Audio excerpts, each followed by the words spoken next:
but thank you all so much. It's been a most extraordinary day so far, and really it's an honour and a privilege to have you all here. I really want to be able to round out where we are so far by really addressing wrap up these themes that we've been dealing with throughout the day, and start thinking seriously about what does it mean going forward from this place. A short time ago, a meme appeared on ACL's Facebook page, and it contained a quote from me. And you know, I'm never quite sure where these quotes come from. I'm just trusting that people listen to me very carefully and accurately represent what I say. But this did sound like a quote that would come from me. It said, "Euthanasia is our vain attempt to deny and reject God's plan for suffering." Now, do you know, I say a lot of things every day, and I constantly assume that it's going to be controversial. There's been times when I've gone to open my mouth and I've been just about shaking, thinking this is going to blow up like a landmine in my face. It doesn't. I think, oh, interesting. It turns out that actually everyone was thinking that. They were just waiting for someone to say it. But that means that sometimes I say things that I don't anticipate are going to be controversial. And it's like stepping on a landmine in your own backyard. You think, sort of, who put that there? One of those things turned out to be climate change. I dared to comment on climate change once. Good grief, I tell you what. If you want to unleash the venom of people, you just talk about that. But I was taken by surprise as well at part of the reaction to this. There was anger, and it surprised me. And it surprised me mainly because the anger was directed at the notion that God would have any plan at all that accommodated suffering or hardship or trial. A lot of people kicked against that in droves. And what I wanted to say, and there's a voice in my head that always says what I want to say, and then I say what I should say. I wanted to say, do you people even Bible? Because it's right throughout the whole thing. But my considered response is that if that is reflective of the stunted view of this issue that is out there, if we are surprised by suffering, if the God that we worship does not use suffering, and if any of those ideas make us angry, then we're not ready. Because our world is changing. Our culture is changing, and if it's changing in the way that we expect, if Israel, if Ian, if Patricia, if Josh, if Jason, and several dozen others through the Human Rights Law Alliance, if they are the canaries in the coal mine, then we are not ready. Because the pressure will come. And if we don't expect it, if we don't believe it's part of the program, we will break. And my great concern is that as Christians, we may be leaning with the broader culture, becoming drunk on dreams of aspiration, of health and wealth and happiness and comfort and ease, and preferring positive messages to negative ones, or preferring mollycoddling to realism, or decided that it's Christ and comforts, never Christ or comforts. Our Christianity has been a sanctuary of unreality, of praise, of hype, of miracles, and a never-ending bath of victory and good feels. And I say, what happens when reality strikes? Because the Apostle Peter says, "Beloved, do not be surprised at the fiery trial when it comes upon you to test you, as though something strange were happening to you. But rejoice insofar as you share Christ's sufferings, that you may also rejoice and be glad when his glory is revealed. If you are insulted for the name of Christ, you are blessed, because the Spirit of glory and of Christ's rest on you. If anyone suffers as a Christian, let him not be ashamed, but let him glorify God in that name." You know, as Israel said in the interview, time to get real. Time to talk about this. Because if our day of trouble comes and we are surprised, it means we're not ready. And if we're not ready, it means that we will not respond well. Do you know, Daniel's a great inspiration of mine, and was when I was a young man. He went to, I was a young man now, when I was a younger man. Let's not get ahead of ourselves. It's been a long year. But he went into a foreign kingdom as a young protege. He was a teenager. And he had the foresight to prepare himself. He purposed in his heart. He decided beforehand not to defile himself with the king's food. And he was not surprised when the day of testing came. And he responded well. And God saw it. And it was the first day of the rest of his life. Because God's eye was on Daniel. And he did great things with him because of that moment. And the reference to Daniel in Babylon is actually quite on point, because Peter clearly has that period of history in mind when he writes in 1 Peter. He actually opens the letter by addressing these people as exiles. And the great exile in their history was the 70 years in Babylonian captivity. And he closes the letter by referring to those who are in Babylon. Of course, he doesn't really mean Babylon. But what he does in fact mean is that metaphor that's picked up in Revelation, speaking figuratively of a godless society. And when we come back to the section I quoted in 1 Peter 4, there's another Babylonian reference. He says, "Do not be surprised at the fiery trial when it comes upon you." And you say, what was the fiery trial in exile in Babylon? Of course, it's Daniel chapter 3. Shadrach, Meshach, and Abednego. Their crime was that they would not bow to Babylon's idols. And I said before, these guys were young proteges. They'd been enrolled in the king's own accelerated apprenticeship program.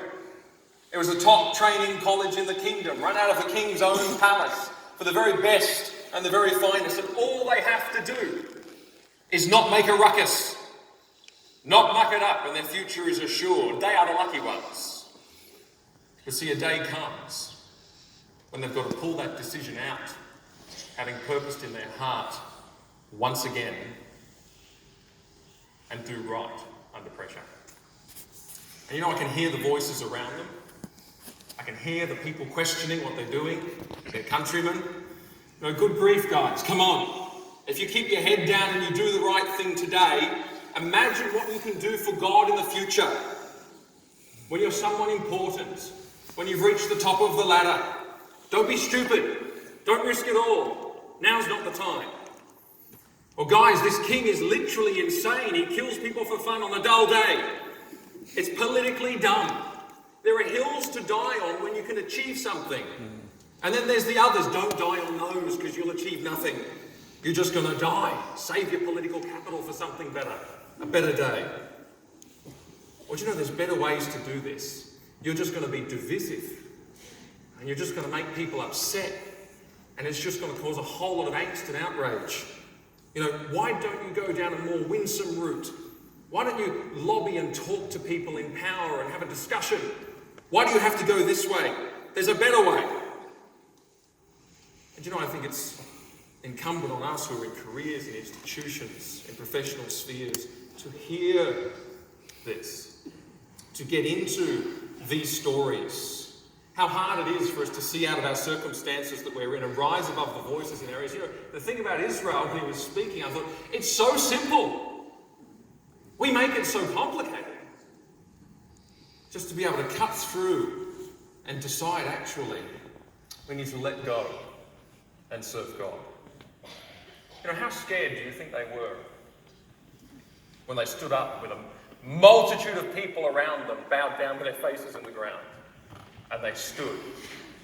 How shaky were their legs?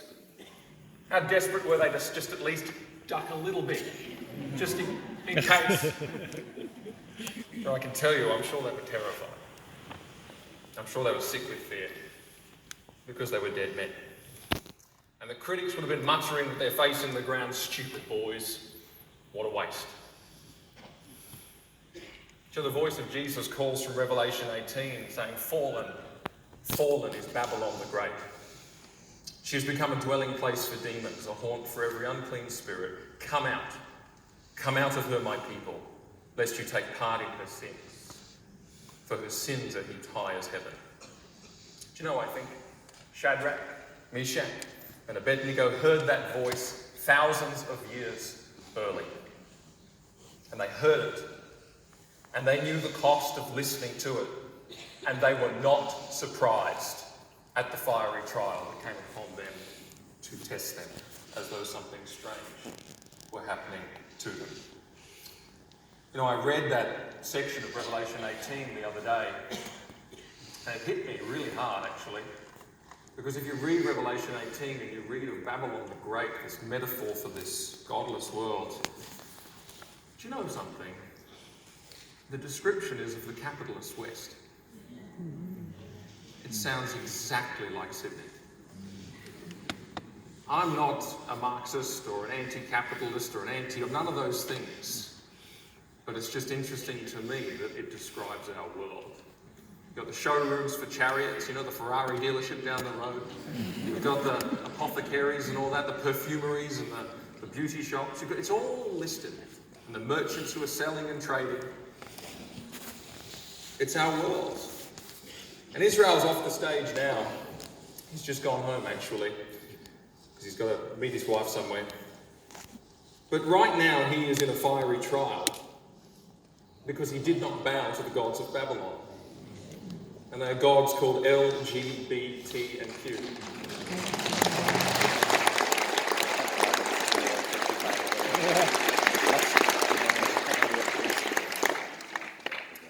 And when that's us, Peter says, don't be surprised. Be ready. But see, here's the thing. That's point one. But point two is something quite remarkable. The Lord was with them in the fiery trial. And every time I ring Israel, I say, how are you? He says, yeah, great. I think, really? The Lord was with them in the fiery trial. Remember what the king said? He looked in the furnace, he said, I see a fourth man, and he looks like the Son of God. Isn't that remarkable? But see, everybody suffers, everyone. Everybody has trials and days of testing. But as a Christian, everything is different. It's not pointless anymore. It serves a great purpose. First of all, yes, Christ is with us. But in the New Testament, we see that he is with us in a whole new way. He's not just with them in the fire, but today we're in a situation where he has not just done that, but he has come into this world to be with us in our flesh and bone. And he has come to live a life that is filled with the hardships that his own people will bear for 2,000 years thereafter. A great preacher that I know says, it doesn't matter how far down you go, Christ has been deeper down. He is the one which Hebrews says is able to sympathize with our weaknesses because he has suffered and he has been tempted in all points as we are. He endured the shame, even unto death, even the death of the cross. He is the one that the scriptures call the man of sorrows, the suffering servant. He is with us.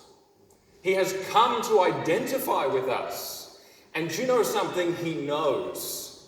He knows fully and wholly by experience. He really does. Christ is with us in the suffering. Do you know, I used to do youth group, and we used to get together and have these sessions that we called aeropaguses. Of course, the Aeropagus is that forum that Paul addressed in Acts 17. And all the philosophers would gather around to have a bit of a thinking festival. They'd all talk clever things and go away and pontificate. And, it turned out these kids loved to think that they were smart. So we get together and sit around at our Aeropagus.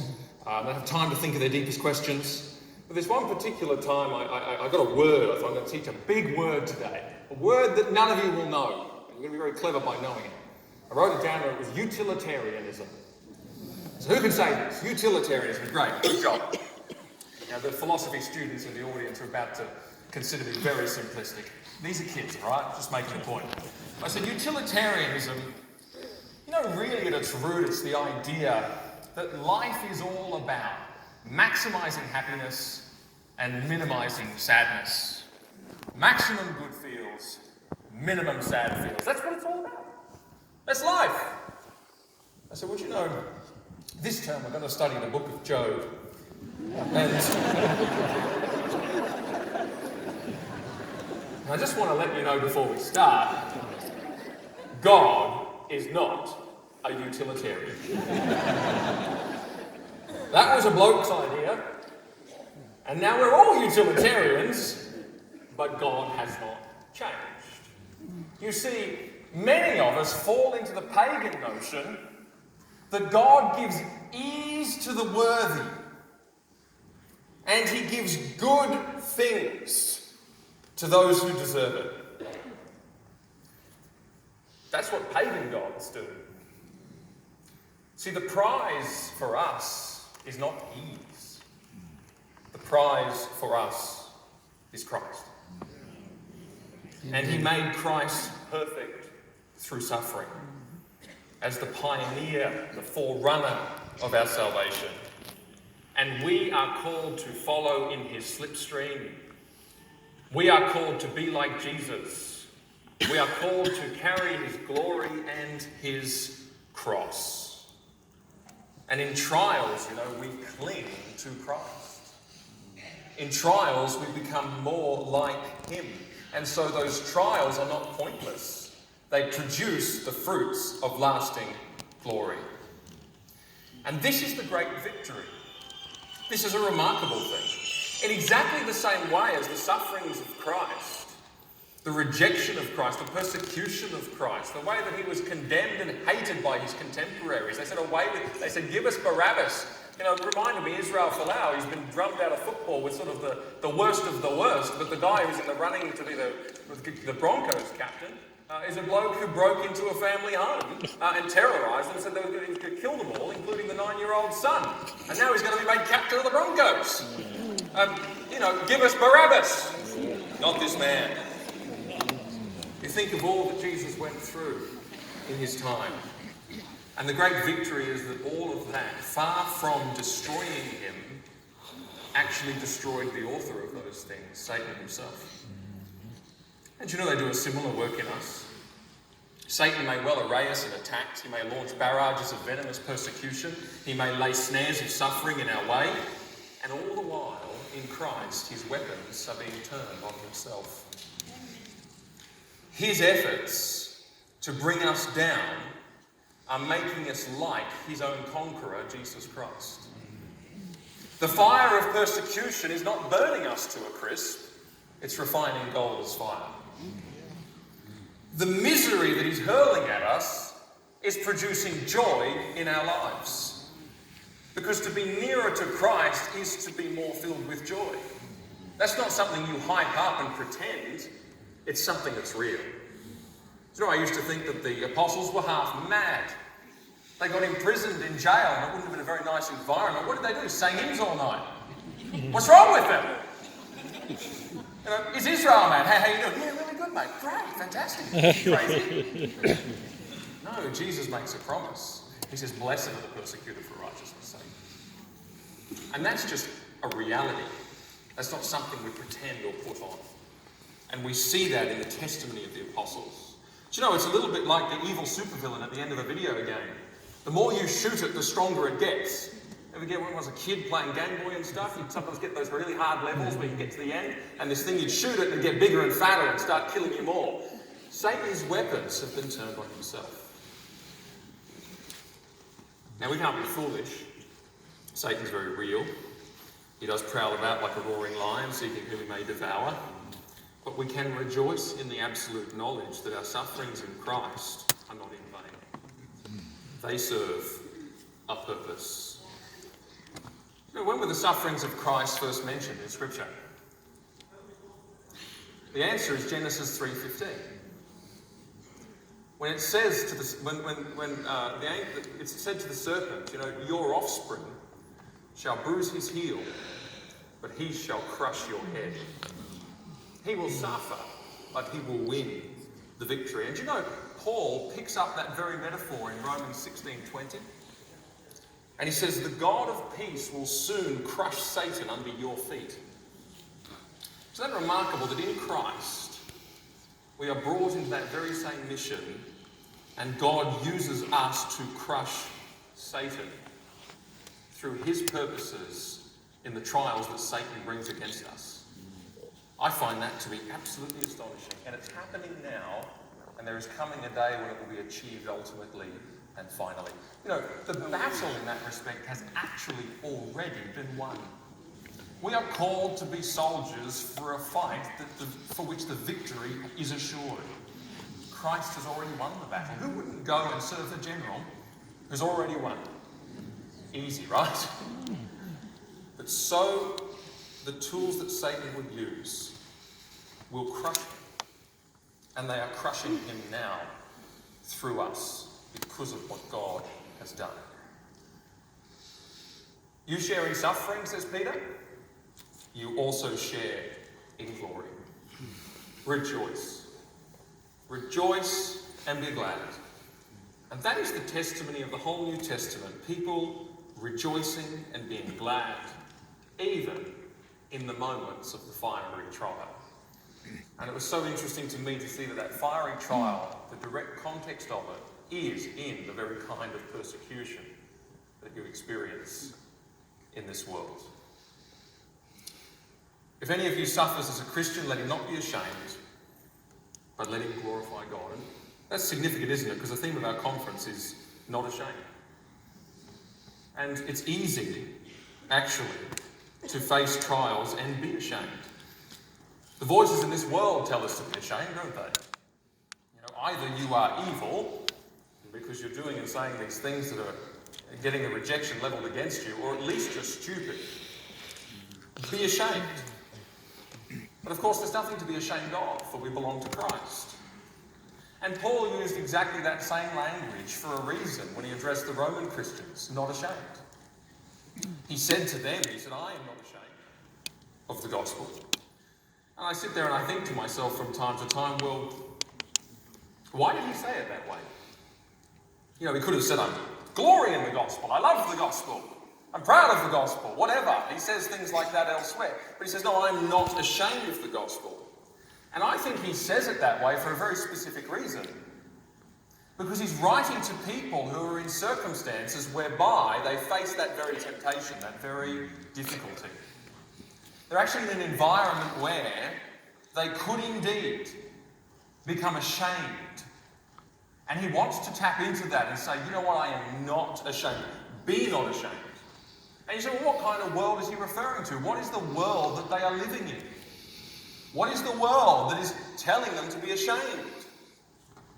Well, it's ancient Rome, isn't it? A world in which children were routinely left to die in the hours after their birth. We wouldn't do that today. No, we're very sophisticated. Very sophisticated. But no, we'll abort them when they're old enough to live. We'll stop a beating heart with the sophistication of medical technology. Or the several hundred babies born alive and left to die in Victoria in a 5-year period. It's happening today. A world in which homosexuality is practiced in ritual, in temple worship, at that highest place of society. Well, we wouldn't do that now. I mean, we don't worship pagan gods. We're very sophisticated. Well, there's a big flag that says Pride that waves all down George Street at Muddy Cars, elevated to a high place. Or the weekend crowds at the Circus Maximus. That place accommodated enormous numbers. Of course, we don't watch gladiators and all that, but hey, the Melbourne Cricket Ground isn't barely half as big as the Circus Maximus. It's the same kind of society. There's a society in which, sexual expression is whatever you like, whatever you want it to be. No limits, orgies and all the rest of it. We're headed there. I think there's coming a time, or at least this is what the activists want, when it makes no sense to identify as anything, homosexual, heterosexual, whatever, because it's meant to just be all free. Whatever, whenever, however. A time when public expressions of Christianity are dissident acts, they earn you a place at the fringes. And of course the early church had that testimony, that lies were spread about them, that rumours were passed around that made them look bad, that put them at the fringes, that caused them to be rejected from polite society. And the biggest problem they had was that they couldn't participate in the temple worship and the community life that existed around that. They couldn't do it, and they were relegated to the fringes. Of course, Israel Folau is at the fringe of the footballing community. And we see the same with the other stories that we heard. A time in which the emperor married 2 boys, One he called his husband and one he called his wife. This is Nero. And that was after he had kicked his pregnant wife to death. Domestic violence. It is the world of pagan Rome. And Paul writes from pagan Rome to neo-pagan Australia. There's nothing new under the sun, you know. And into that world, into our world, he says, be not ashamed. Do you know, in reality, it was a spiritual sickness that was the fundamental problem in Rome.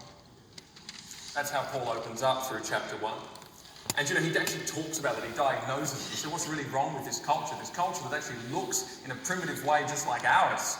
I think we had hints of that at the start of the day. What is the issue? And you can go through that first chapter and you realise something. It's a world that has fallen headlong into the timeless sin of the human race. What sin is that? Go and read Genesis 3. To be like God.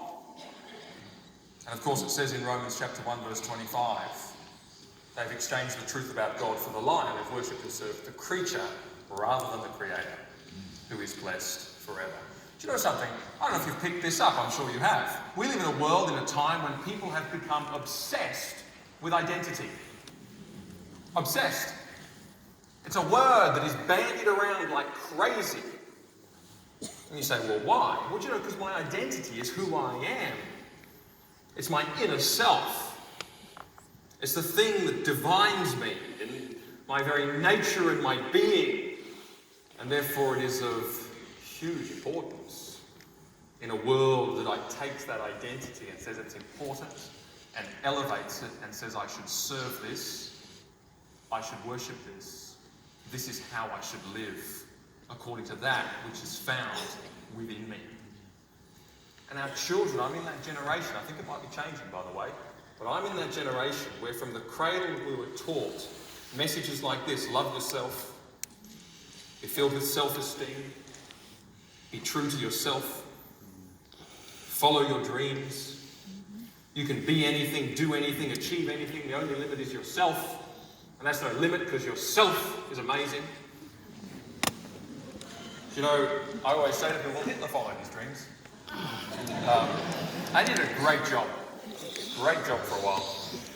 What's the problem? The self is not good. Now, we live in an age of me time. You do, I heard this on a stage in church, believe it or not. You do you, because nobody does you better than you. And you go, okay.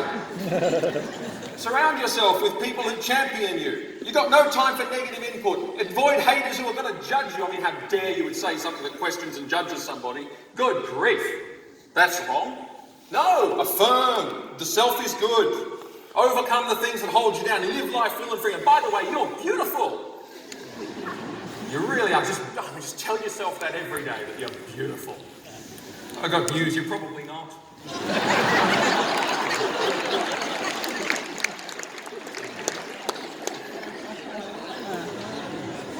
I think we know this, right? But you hear it and it just keeps coming out. And you go, what is this madness? I read a billboard the other day in Brisbane and it said, question everything except yourself. Again, well, Hitler did that, but anyway, if you mention Hitler, you're meant to lose the argument, so I won't go there. That's the anti-gospel. You know, the commendation that they received in Hebrews 11 was their conviction of the things that were not seen, the substance of the things that they hoped for. The thing that they didn't question was the certainty and hope and assurance of God and hope. They questioned everything else.